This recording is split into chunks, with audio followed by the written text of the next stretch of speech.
حضرت عائشہ کی روایت ہے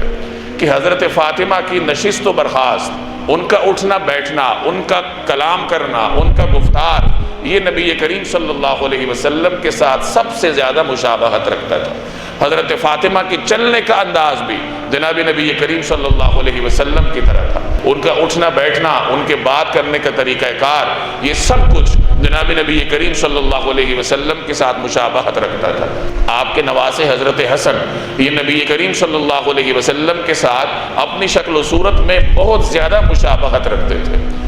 ایک روایت میں آتا ہے کہ حضرت حسن نبی کریم صلی اللہ علیہ وسلم کے ساتھ چہرے سے لے کے ناف تک مشابہت رکھتے تھے، کیونکہ چہرے کے جو نقوش تھے، ان کی سینے کی بناوٹ تھی، ان کے ہاتھوں کی بناوٹ ہے، یہ اللہ تبارک و تعالی نے ان کے نانا نبی کریم صلی اللہ علیہ وسلم کی طرح رکھی تھی۔ اور سیدنا حسین رضی اللہ تعالی عنہ، یہ نبی کریم صلی اللہ علیہ وسلم کے ساتھ ناف سے لے کر پاؤں تک مشابہت رکھتے تھے، یعنی ان کے جسم کا جو نچلا دھڑ تھا، ان کے چلنے کا طریقہ کار ہے، ان کے پاؤں کی بناوٹ ہے، ساخت ہے، یہ جناب نبی کریم صلی اللہ علیہ وسلم کے ساتھ مشابہت رکھتی تھی۔ گویا کہ اللہ نے نبی کریم صلی اللہ علیہ وسلم کے حلیہ مبارکہ کو آپ کے ان دو لاڈلے نواسوں میں تقسیم کر دیا تھا۔